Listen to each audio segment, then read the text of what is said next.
2024 के चुनाव की तैयारियां शुरू हो चुकी हैं। कल महाराष्ट्र के मुख्यमंत्री अयोध्या में रामलला के दर्शन के लिए पहुंचे थे। सवाल यह है, इन दौरों के सियासी मायने क्या है? विस्तार से बताती ये हमारे खास रिपोर्ट देखिए। प्राइम मिनिस्टर हमारे चर्च में आया, घर में प्रेयर किया, बहुत अच्छा सिंबल है।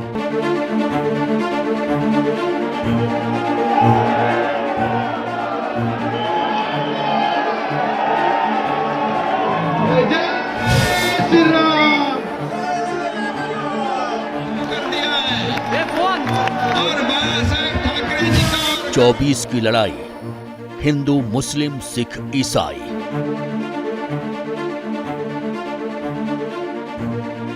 चर्च में मोदी, शिंदे, राम के द्वार, जय जयकार। सबका साथ, सबका विश्वास, हैट्रिक की आस। ये 4 तस्वीरें देश की बदलती राजनीति को परिलक्षित कर रही हैं। सबका विकास और सबका प्रयास के नारे को सार्थक कर रही हैं।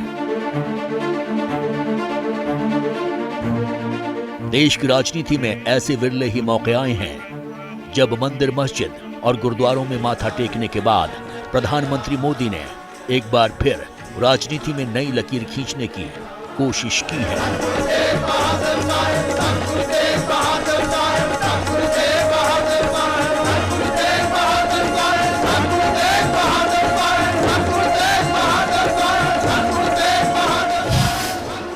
ये तस्वीरें दिल्ली की हैं। शाम के करीब 6 बजे प्रधानमंत्री मोदी ईस्टर के मौके पर सेक्रेड हार्ट कैथेड्रल चर्च पहुंचे।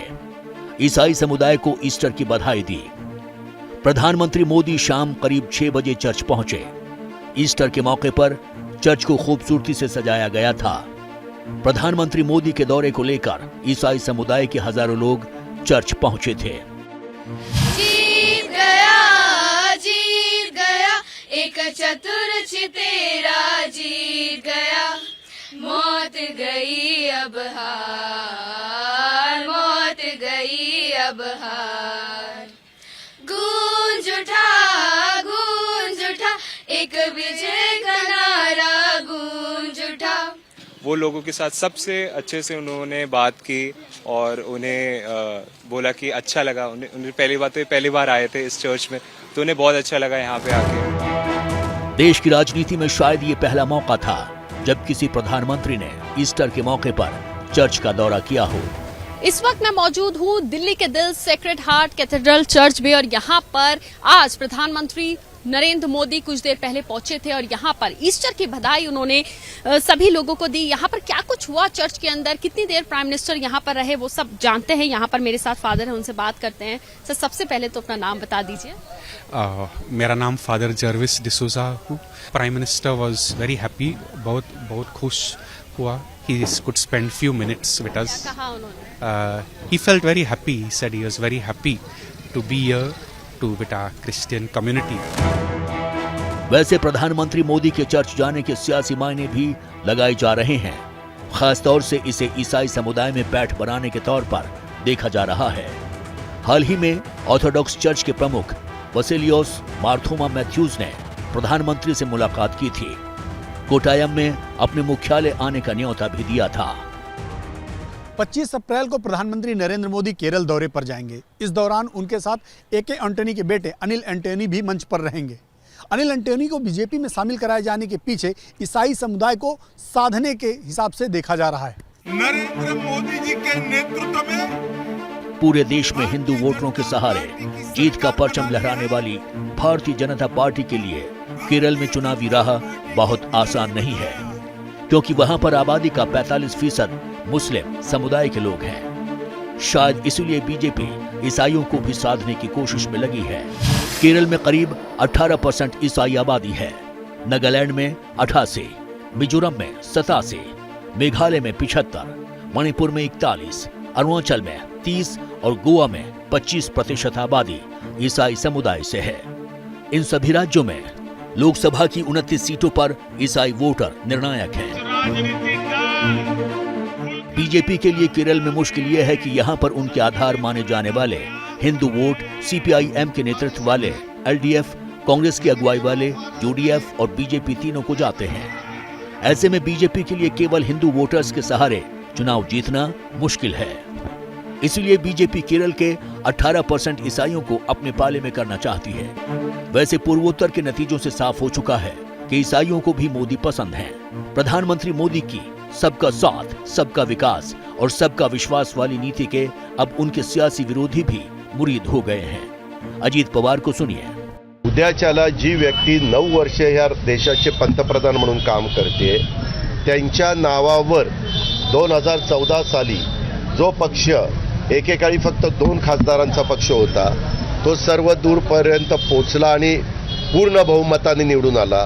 हा करिश्मा मोदी साहेबांचाच आहे की नाही?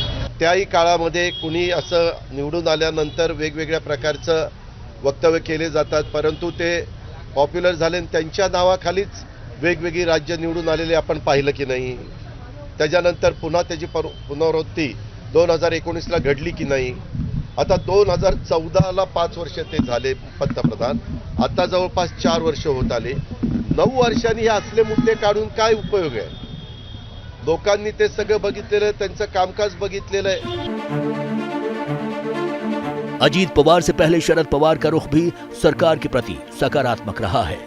यही वजह है कि पूछा जा रहा है कि क्या महाराष्ट्र में चाचा और भतीजे की जोड़ी नया राजनीतिक गुल खिला सकती है।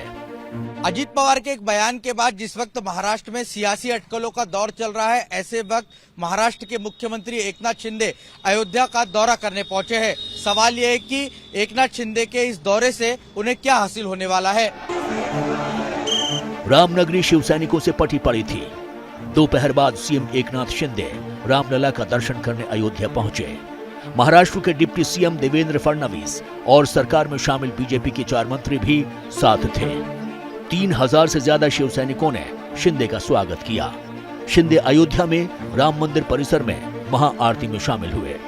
एकनाथ शिंदे अक्सर ये भी कहते रहे हैं कि वो बाला साहेब ठाकरे के हिंदुत्व के उन विचारों को आगे बढ़ा रहे हैं जिन्हें उद्धव ठाकरे ने छोड़ दिया था। इसीलिए शिंदे की इस यात्रा को शिवसेना की हिंदुत्व की राजनीति के रास्ते पर फिर से लौटने के तौर पर देखा जा रहा है। Bureau report, ABP news.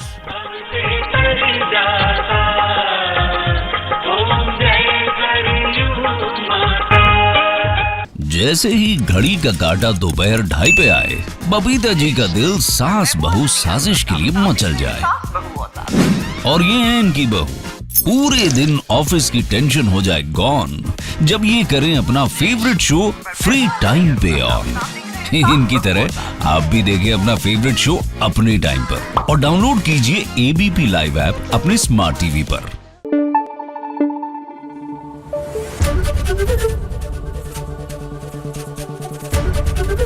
ABP news आपको रखे आगे।